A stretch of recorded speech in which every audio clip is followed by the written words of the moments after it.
Hello, my amazing worker bees in 3E and 3S. Today's English is all about our explanation text again. So I'm going to share my screen, but whilst I do that, can you think back to what we were doing last week? I'll give you a clue. We were looking at tricky words and trying to figure out what they mean. Can you remember? Well, it looks something a little bit like these words. And what I've done is I've given you the answers so you can pause the screen now and you can make sure that you got them right. Did you know that an amulet was a lucky charm and it was usually jewelry put inside the bandages? Did you know that a sarcophagus was a stone box, usually with hieroglyphics all over it? Did you know that canopic jars used to store the organs taken from the body? So now's your chance to pause, have a look through and see how well you did in last week's technical vocabulary lesson. Go on, pause it now.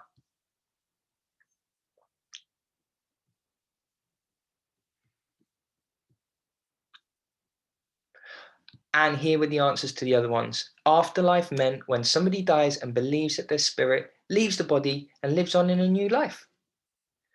Preserved was when we keep something from rotting away. An incision was a surgical cut on the skin and the flesh of a body. So I learned a lot of new vocabulary last week that I need to remember to help me write my explanation text.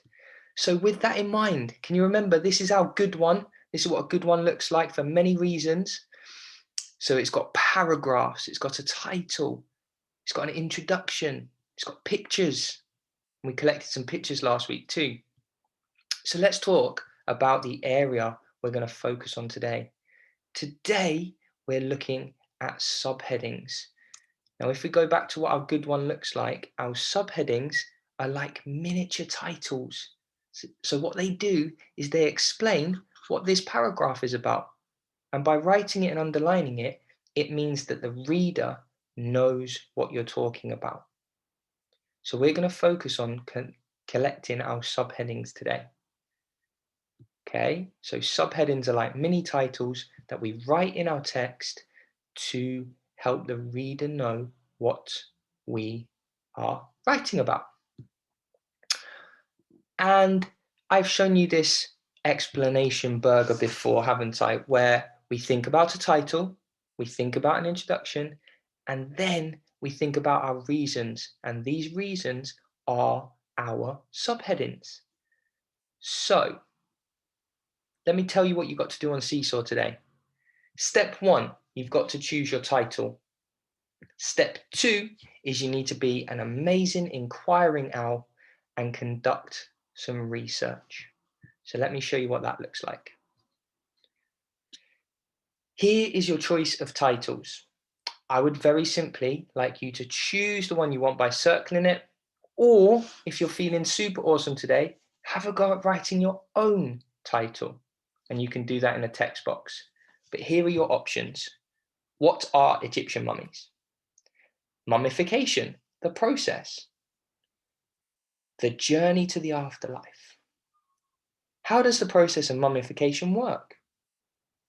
Why did the Egyptians mummify the dead? Okay, because we're going to explain how mummies were created. So I would like you to choose your title. You could put a tick, you could circle it, or you could be super duper awesome and create your own. Does that make sense? Great. That's a 2-minute job. Then what we need to do is we need to conduct some research. So the first research question you have is, why did the Egyptians believe in the afterlife? Now, we can't just make this question up. We can't just answer it off the top of our heads. So what we're going to do is we're going to use websites to help us out. And here you can see, what is the afterlife? So that's going to help me with my answer, isn't it? And you can also see here, why did the Egyptians make mummies? Oh, fantastic. So what I'm going to do is I'm going to use this to help me write my answer. Egyptians believed that when they died, They would make a journey to another world and they would lead a new life. They would need all the things that they used when they were alive. So their families would put those things in their graves. Egyptians paid vast amounts of money to have their bodies properly preserved. What did the word preserved mean again? It meant stop it from rotting. Egyptians who were poor were buried in sand, whilst the rich ones were buried in a tomb. So let's go back to our question, shall we? It was, why did the Egyptians believe in the afterlife? Very simply, what I need you to do is add a text box once you've done some research and write your answer. The Egyptians believed that, what did they believe in? Can you remember? They believed that once a person died, their spirit would live on in a new life. Why did the Egyptians believe in the afterlife? They felt that by preserving the body using mummification, wow, that's a big scientific word. They felt that by preserving the body using mummification, the person would have all the things they needed in their new life.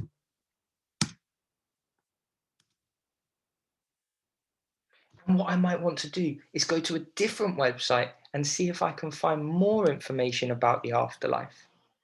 Okay, so I don't just want to use one website, I want to use quite a few. And you will see on Seesaw, if we head to that now, that I have put many